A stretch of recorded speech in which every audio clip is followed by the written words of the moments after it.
Okay, now it's your turn to have a go. Given this triangle here, use Pythagoras to work out the length of x. Remember, Pythagoras is a squared equals b squared plus c squared. So this bit here has to be the longest side, the hypotenuse. Okay, so a would be here. So the longest side is always on its own, which is on the left hand side here. Well, anyway, use Pythagoras to work out x here. Okay, so press pause and have a go.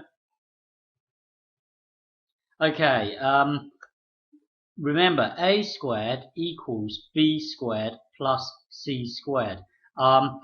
Here the longest side is x, so we know that when you square x, it equals this squared, so 4 squared plus this squared, this 7 squared, so plus 7 squared. Now this here becomes 16. This here becomes 49. So now you're just trying to work out what x is. Add the two together, 50, 65, and then this would be x squared. Now square root both sides, so it would be root 65.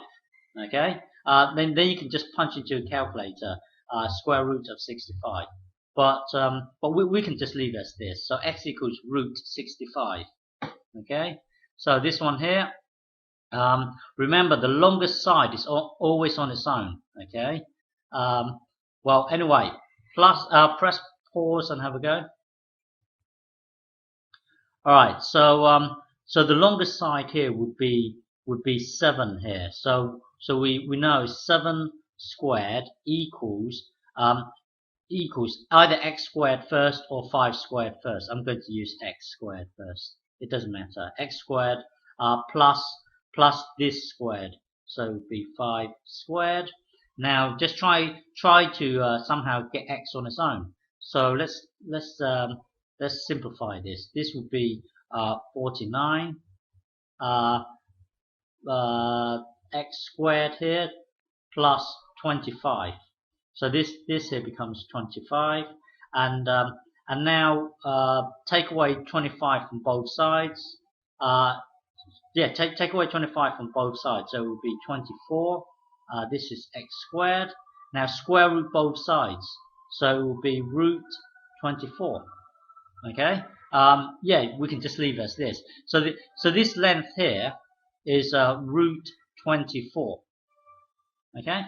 All right. This one here. Remember it's the longest side, a squared equals b squared plus c squared. Work out x here. Well, anyway, press pause and have a go. So here the longest side would be the 10. So it would be 10 on its own. Hang on, I'll do it over here. 10 squared equals this squared, so 1 squared plus, well, whatever this is squared, x squared. Now this becomes 100, and this becomes, well, 1 times 1 is 1, plus x squared. So now take away 1 from both sides, so that would be 99 x squared. Now square root both sides, so it will be root 99. So this length here, x here, is root 99. Okay.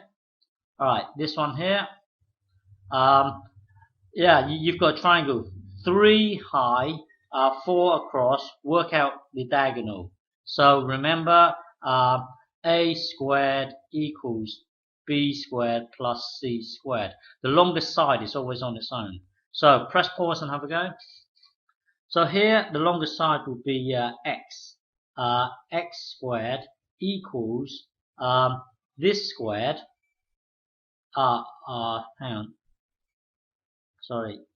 3 squared plus this squared. So it would be 4 squared. Now this becomes 9. this becomes 16.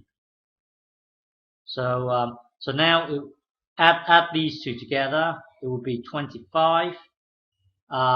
This will be x squared. Now square root both sides, x equals root 25. Okay, root 25 we can do inside. We can do root 25 without calculators. 5, because 5 times 5 is 25. So this length here is this length here is 5. When this is 3, this is 4, this is 5. This is actually a special triangle. It's yeah, it's one that where all the sides are nice and neat. 3, 4, and 5. And you can actually if you didn't know this here, you can actually use trigonometry to work this out. Use this and an angle, whatever, and you can work it out, and it will be consistent with angles. Well, I will show you another time. But just remember that this is a special triangle where you have 3, 4, and 5. Everything's nice and neat. Okay. All right.